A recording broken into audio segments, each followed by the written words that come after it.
Coba bayangin deh, gimana caranya perang dunia bisa mulai di zaman sekarang. Mungkin kita mikirnya bakal ada ledakan besar atau pidato perang yang dramatis kan? Tapi gimana kalau saya bilang, perang besar hampir aja pecah gara-gara ketegangan sunyi di sebuah ruangan bawah tanah, di mana nasib jutaan orang cuma bergantung pada satu kata dari satu orang. Nah, kali ini kita akan bedah cerita nyata super menegangkan selama 24 jam, di mana satu keputusan kecil, satu kata, nyaris mengubah takdir dunia selamanya. Dengar kutipan ini. Ini bukan lebay loh.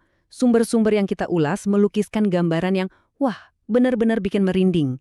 Setiap menit yang berlalu, setiap bisikan di ruangan itu, beneran deh jadi penentu nasib kita semua.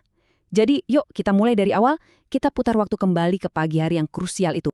Oke, setting waktunya pagi hari, tanggal 14 Januari 2026, pukul 8 pagi waktu bagian timur Amerika.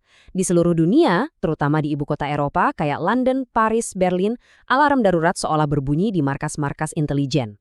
Analis-analis terbaik mereka terpaku di depan layar, dan semua data, semua laporan, semua bisikan, semuanya menunjuk pada satu kesimpulan yang sama. Satu kesimpulan yang mengerikan.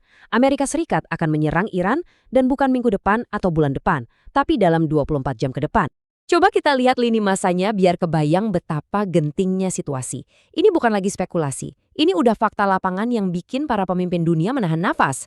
Jadi, 12 jam sebelumnya, personel Amerika yang nggak terlalu penting udah mulai dievakuasi diam-diam dari pangkalan-pangkalan di Timur Tengah. Itu udah jadi pertanda pertama.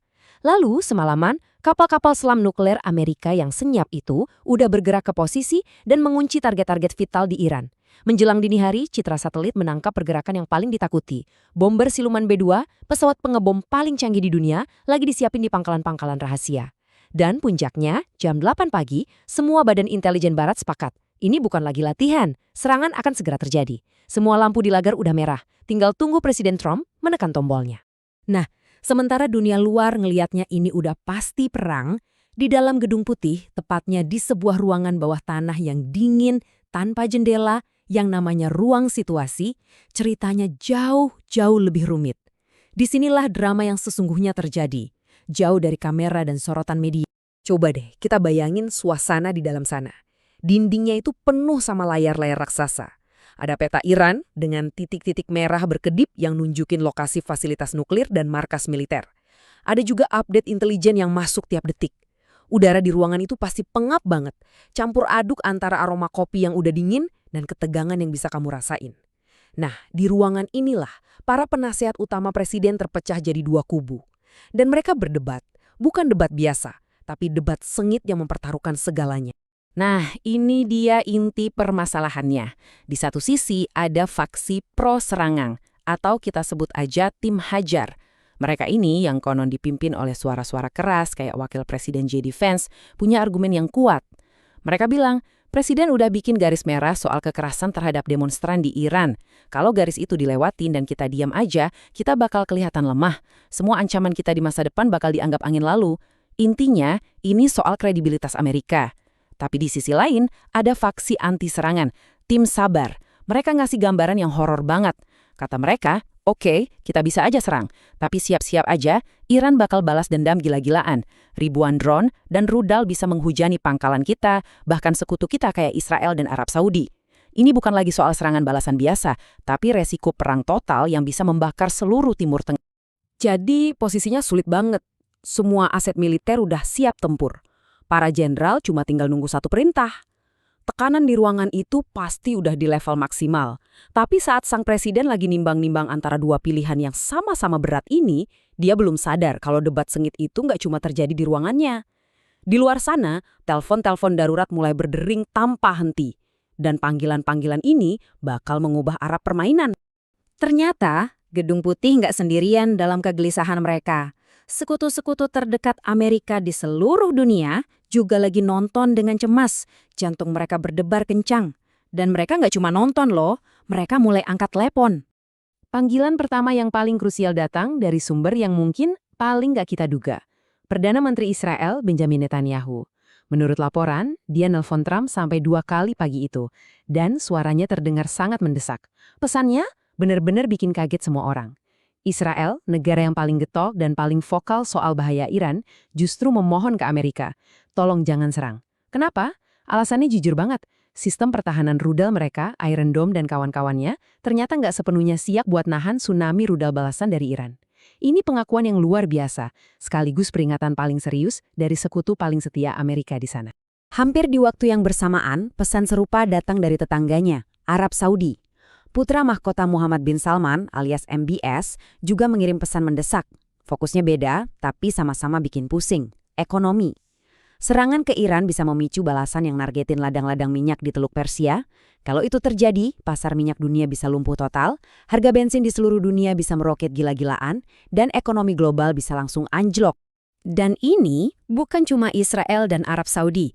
Satu persatu sekutu Arab lainnya mulai ikut nimbrung. Uni Emirat Arab, Qatar, Oman, semua ngirim pesan yang intinya sama. Tahan dulu bos, coba kita cari jalan diplomasi.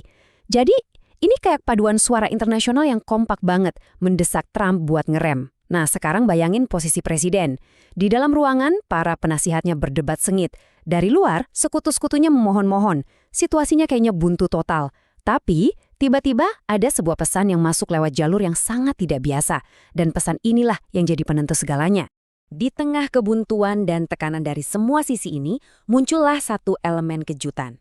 Sesuatu yang nggak ada di buku manual perang, datang dari tempat yang paling nggak terduga. Sebuah jalur komunikasi rahasia atau yang dalam dunia diplomasi dikenal sebagai back channel. Jadi back channel itu apa sih? Gampangnya gini deh, ini tuh kayak jalur bisik-bisik antara dua pihak yang lagi musuhan.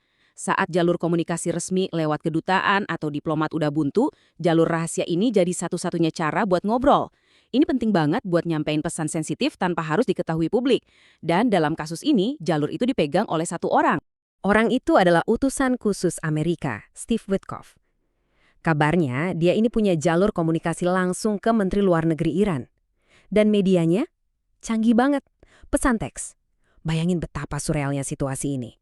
Di satu sisi, jet-jet tempur udah siap terbang, kapal perang udah siaga. Di sisi lain, nasib dunia mungkin bergantung pada beberapa ketukan jempol di layar ponsel. Dan pesan yang diterima Witkoff dari Iran, wah ini benar-benar game changer. Isi pesannya adalah ini. Witkoff menginformasikan ke Presiden Trump kalau menurut kontaknya, pemerintah Iran baru saja membatalkan rencana eksekusi massal terhadap 800 orang demonstran. Nah, meskipun informasi ini belum bisa diverifikasi 100%, ini adalah kartu truth yang dibutuhkan Trump. Kenapa? Karena ini ngasih dia jalan keluar yang elegan. Dia bisa menunda serangan, tapi tetap kelihatan menang. Dia bisa bilang ke publik, lihat, tekanan kita berhasil. Tanpa nembakin satu peluru pun, kita berhasil maksa Iran buat mundur. Ini adalah cara brilian untuk menyelamatkan muka sekaligus menghindari perang. Oke, sekarang semua kartu sudah ada di atas meja. Ada kubu pro serangan yang ngotot, ada permohonan dari para sekutu, dan ada informasi baru yang super penting dari jalur belakang. Semua mata di ruang situasi sekarang tertuju pada satu orang, Presiden Trump. Diceritakan dia berdiri dari kursinya, mondar-mandir di belakang meja, wajahnya tegang banget. Dia lagi menimbang-nimbang antara resiko perang besar melawan peluang untuk meredakan situasi. Di tengah keheningan yang mencekam itu, Kepala Staf Gabungan Angkatan Bersenjata menatap lurus ke arah Presiden. Dengan suara yang tegas dan jelas, dia mengajukan pertanyaan pamungkas. Kami sudah terkunci dan siaga, Pak. Locked and loaded, sir. Apa perintah Anda? Suasana di ruangan itu pasti berat banget seolah semua oksigen tersedot habis. Seluruh mesin perang Amerika yang dahsyat itu berhenti, menunggu satu kata.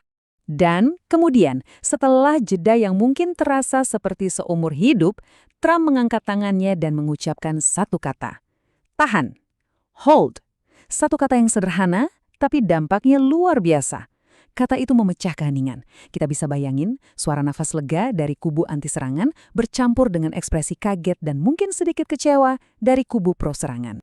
Pukul 2 siang, perintah resmi itu akhirnya disebar ke seluruh komando militer Amerika di seluruh dunia. Stand down. Serangan dibatalkan. Malamnya, Trump muncul di TV dengan nada yang jauh lebih tenang. Dia bilang dia dengar kekerasan sudah mereda dan Amerika akan menunggu dan melihat. Krisis yang hampir membakar dunia itu berakhir secepat ia dimulai. Dunia pun bisa bernapas lega, setidaknya untuk saat itu. Kisah ini benar-benar meninggalkan kita dengan satu pertanyaan yang terus menghantui. Seberapa tipis sih sebenarnya garis yang memisahkan antara perang dan damai? Ternyata, cuma butuh satu debat sengit di satu ruangan, beberapa telepon panik dari sekutu, dan satu pesan teks rahasia untuk menarik dunia kembali dari tepi jurang kehancuran. Ini jadi pengingat buat kita semua bahwa di balik berita-berita besar yang kita lihat di TV, seringkali ada drama-drama sunyi tak terlihat yang sesungguhnya menentukan nasib kita semua.